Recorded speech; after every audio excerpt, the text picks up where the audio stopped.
muy jox kenn contrat yi nga xam ne moom lay wax daanaka ay lettres la wax yoo xamante diggante Mimran Aly Ngouille Ndiaye le chef de l'État mooy li nga xam ne moom la fësal même bu fekkee que lettres yooyu c'est authentique est-ce que crime la parce que correspondance du contrat. mais comme tu dis correspondance du contrat. mais lu si gën a doy waar sax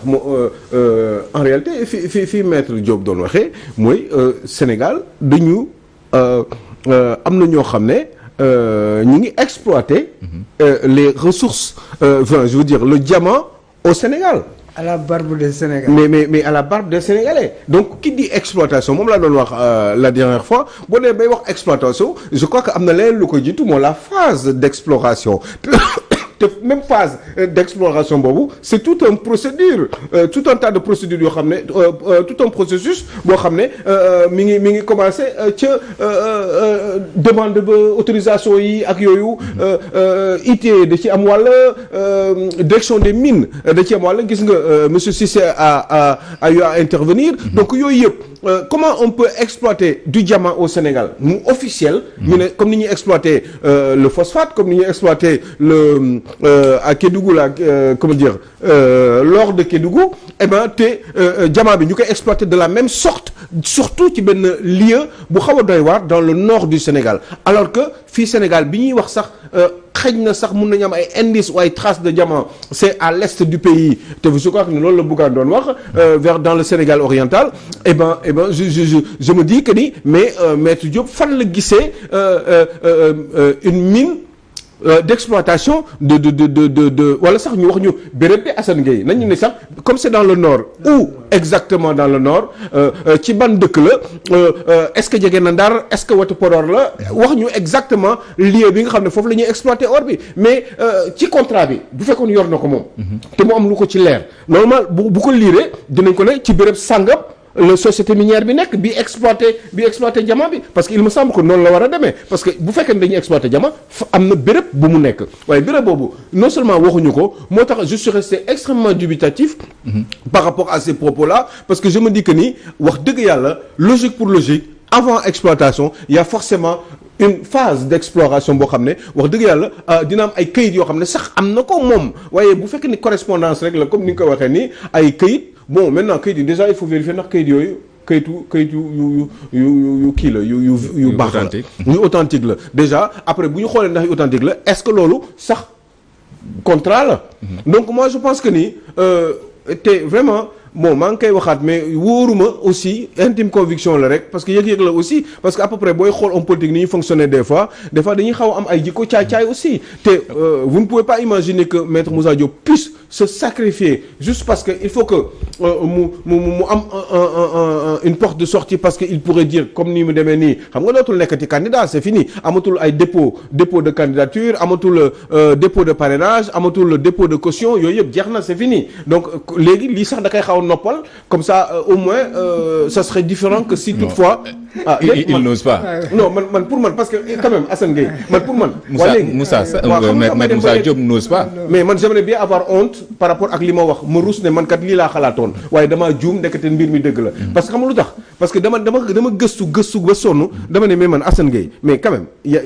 attends pire mais bu ñuy exploiter benn mine de diamant bu ñu ko exploiter ci Sénégal suufu Sénégal lañ koy exploiter lieu bi wax nañu ko nen dans le nord la mais fan exactement et puis ana autorisation yi ñaari demande mais au-delà de tout ce qui se passe analyse yi ñu mën a def yëpp est-ce que jotul lim def nii génn ay kàddu yu doon yi suñu corps yi nga xamante ne ñoom ñoo censé contrôler ces choses là jël la balle au rebond Mademba waaw en tout cas corps yi yàgg nañ def seen liggéey mais malheureusement ils ont des limites objectives parce que généralement boo defee rapport ki nga koy déposer bu doon kilifa réew mi moom mooy seet ndax war na la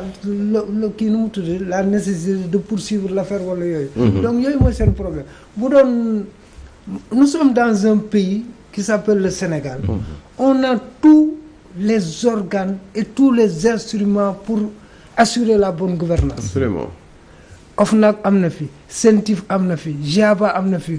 Cour des comptes am na fi lépp am na fi mais malheureusement leur rapport finalement du mujj fu ñu koy xaare donc ça veut dire que nous avons un problème de transparence dans ce pays nous avons aussi un problème de bonne gouvernance ci olof mooy lenn jub ak jubal. D'accord. amul leneen donc yooyu yëpp bu dajaloo moo tax finalement di nga gis ay scandale ñu ébruité ko. après du muñ on ne parle que de milliards et de scandales de milliards dans ce pays mais doo gis jeexital bi duñ ci jàpp kenn wala kii lay nekk finalement day li xale yi di wax rek. lépp day tàbbi àjjana quoi. comme disait pour ce qui concerne doguma la rek la transparence par rapport aux mines en général du Sénégal wala aux ressources minières du Sénégal eh ben il y a ce qu'on appelle quand même l'ITIE c'est l'initiative quand même pour la transparence des industries extractives te lépp loo bëgg a xam comme mbir bu fi nekkul ça veut dire que loolu amul. yaa ngi dégg te gis nañ ñi composé kii boobu kuréel boobu non je crois que ni nekku fa. amul xaw ma nag këyit yi peut-être ay intention mun na ko wax mais dem ba ne man loolu moo ma jaaxal nag honnêtement et franchement si je le répète c'est parce que dama bëgg ñu bàyyi xel ci loolu quand on exploitation fu mu am mooy am na phase bu lu ko précédé te exploitation mooy maanaam am na mbir société entreprise bu nekk béréb sàngam ak say machine ak ay bagages nekk béréb sàngam di exploiter mais waxuñu sax ni béréb sàngam la nekk dans le nord kese le nord c'est large c'est de Saint-Louis jusqu'à Podor et jaar par Fouta de toute façon le dossier est en instruction on attend ce que l'enquête va donner et on avance un peu Aliou ak les deux autres sujets Barthélémy Diaz génn na sànq ci mairie de Dakar ak conférence de presse boo xamante ni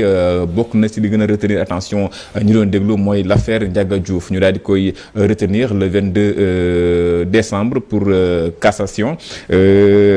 muy mbir moo xamante ni comme ni mu ko rappelé moom le maire de Dakar à chaque fois bu ñu koy soulever waat dossier boobu day fekk ñu jege élection est-ce que période bi ñu nekk nii du tey xel ñu jógaat. en tout cas parce que mbir mi ngi xewoon. le 22 décembre 2011. ñu ñëwaat le 22 décembre 2023 war ko àttewaat. 12 ans jour pour jour. absolument. donc ça veut dire que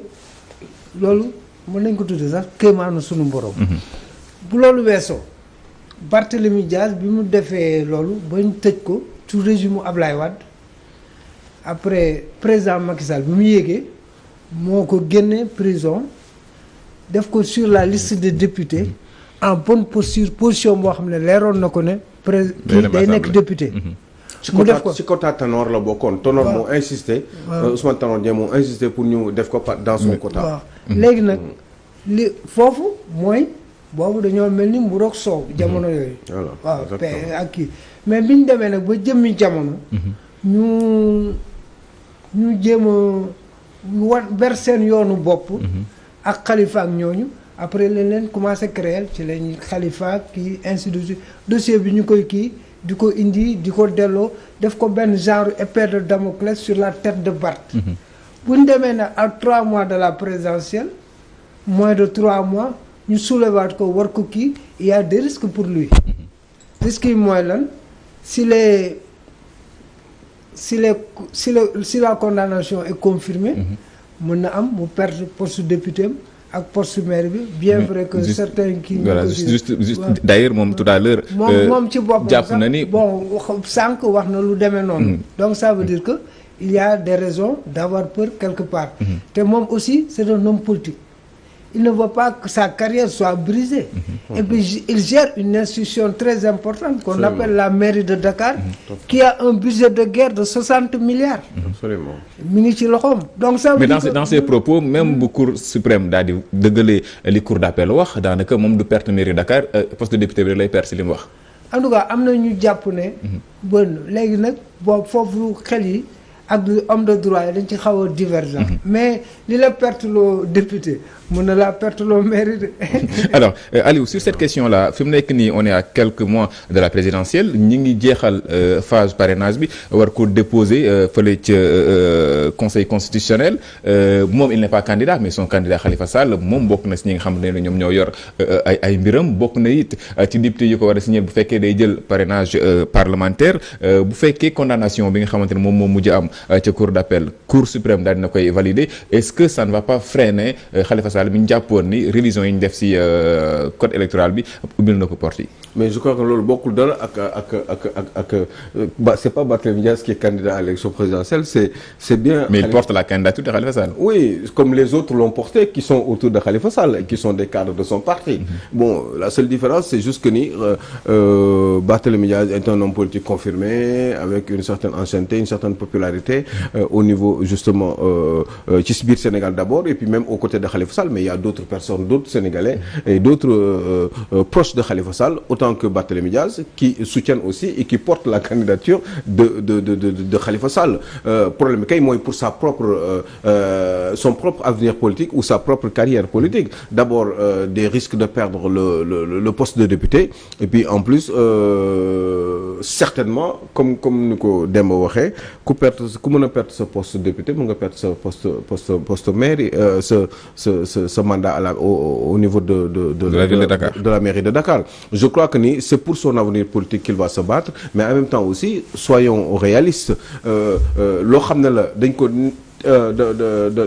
dafa waroon ñëw lu Barthélémy Dias doon waroon xaar la maintenant est-ce que. d'ailleurs moo def appel moom moo yóbbu affaire cassation donc il savait que lii dina am. mais lii tey xel mooy à chaque fois. bu dossier bi depuis 2011. bu ñu koy yëkkati. day fekk ñu nekk période électorale. waaw mais ça c'est un constat. Ce sont des faits. mais le constat mais en même temps aussi c'est difficile est-ce que ça n'est d'une belle coïncidence waaw wala déet bon moi je dirais c'est du mi-figue mi-raisin mais en tout cas booy def politique. nga def ba teg benn dossier en appel. wax dëgg yàlla war nga mën a xam ne à tout moment affaire bi mën na daanu. maintenant bu fekkoon dafa ñëw bien avant il y a 6 mois en arrière ce serait quoi la différence. Bon moi je crois que ce serait très difficile pour ñu supputer ci juste dire que rek Barthélémy Dias est dans son rôle c'est un homme politique il n'a pas envie qu'on lui brise sa carrière il a envie d'avancer dans ce qu'il fait surtout d'abord sa priorité tey jii fi ñu toll nii moom mooy s'organiser autour de Khalifa Sall pour def ko président de la République te pour loolu il n'a pas besoin d'être déstabilisé il n'a pas besoin xam nga tey boo ko génne woon ci jël nangu poste député am loolu wàññiwu ko dara c'est rien il est presque rare que sax ñoom ñuy dem parce que taluñu ko maire bi la ñuy gën a concentré ou c'est pas ça mais psychologiquement ça peut le détruire et puis baaxul sax pour l'ambiance par rapport ak seen coalition boobu bi nga xam ne Khalifa Sall moo ko jiite maintenant bon il faut qu'il se batte quoi il est dans son rôle c'est un homme politique mais il fallait qu'il s'y attende de toute façon il s'y attendait parce que moom moo ko def. Alors il nous reste quelques minutes pour parler de cette victoire de Ousmane Sonko ci TGI bu Dakar nga xamante ni dafa daal di dëggal jugement bi Sabassi Faye daal di jëloon ce Ziguinchor on peut dire que fi mu nekk nii mbir yi jeex na ou même si l'État nee nañ dañuy